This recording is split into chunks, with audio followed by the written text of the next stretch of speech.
Brigadier retired Masood Ahmad Khan ने हमें join किया है। मसूद साहब, बहुत शुक्रिया आपकी कीमती वक्त का। एक अहम खबर सामने आ रही है। एहसान जो टीटीपी का तर्जमान भी रह चुका है, वो भारतीय अखबार के लिए मजमून लिख रहा है और एक प्रोपेगेंडे के तौर पे जो है वो रॉस को सामने लेके आ रही है। क्या कहेंगे इस बदलती हुई सूरत-ए-हाल का? और ये देखें, ये तो उसमें तो कोई शक नहीं है, ये तो रॉ का जो एसेट है, और ये वो लोग हैं जिस तरह देखें कि ब्रास इन्होंने बनाई 2018 में, फिर 2020 में रॉ ने अफगानिस्तान के अंदर वो कंसोर्शियम बनाया था, फितना और ख्वारिश को ब्रास के साथ मिलवाया था। और ये देखें, जब भी कोई इन्होंने ड्रामा करना हो या अपने व्यू पॉइंट को आगे लेके जाना हो तो इस तरह की चीज़ें ये आगे लेके आते हैं, जितने इनसे बयान दिलवाते हैं, या ब्रास के लोग हो या फितना और ख्वारिश के लोग हो। अगर ये इतना काबिल है, इतना ये लिख सकता है, और वो भी इंडियन पेपर के लिख सकता है, उसको लाइन इंटरव्यू करना ना इंग्लिश में, किसी इंग्लिश चैनल में बिठाए ना, जिस तरह इसमें लिखा है। ये सारा ड्रामा है। देखें कि ये एसेट तो इनका है, लेकिन ये खुद ही लिखते हैं, खुद ही आइडियाज लेते हैं और खुद ही इसको फ्लोट करते हैं, और इसी तरीके से ये फॉल्स फ्लैग ऑपरेशन करते हैं। इसी तरह ये ग्राउंड्स बनाते हैं, एक सिचुएशन कंसेप्ट को कंसीव करते हैं कि देखें, इनको जो हजीमत उठानी पड़ी है पहलगाम के बाद, फिर हमने जो मरका हक में इनके साथ किया है, तो इसके बाद देखें इनके हाथ पांव फूल गए हैं और अभी ये हजीमत को मिटाने के लिए इस तरह के हथकंडे इस्तेमाल कर रहे हैं।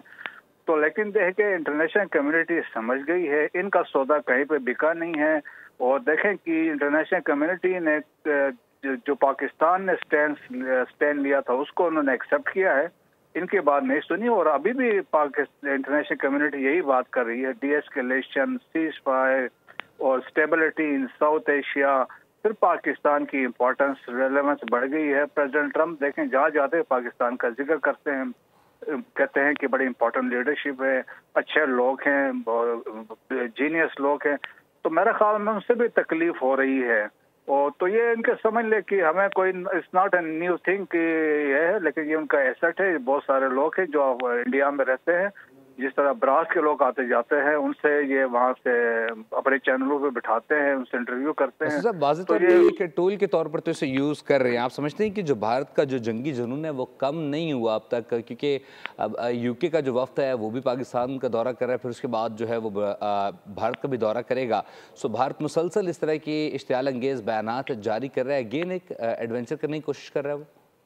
ये देखेंगे, ये डोमेस्टिक ऑडियंस के लिए ये बयान है, रेट्रिक्स है, ये शोला बयानी हम देख रहे हैं राजनाथ सिंह की तरफ से या प्राइम मिनिस्टर मोदी की तरफ से या उनके फॉर्मर जनरल्स हैं। ये सारे वो, उनको पता है कि सुबकी हुई है, शर्मिंदगी हुई है।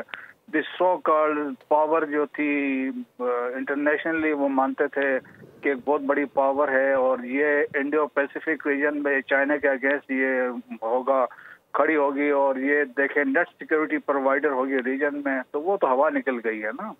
अब तो दुनिया समझती है इस घोड़े पे हमने शर्त क्यों लगाई थी, अब ये घोड़ा चलेगा या नहीं चलेगा।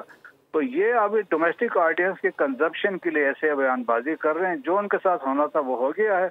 अब देखें, खित्ते में पीस एंड स्टेबिलिटी की जिम्मेदारी इंटरनेशनल कम्युनिटी की आई है, जिन्होंने ये सीज फायर करवाया। बहुत शुक्रिया ब्रिगेडियर रिटायर्ड मसूद अहमद। तज़िया पेश करते साथ साथ नुमाइंदा खुसूसी बोलियों सलमान अपडेट करते, दोनों का बहुत शुक्रिया।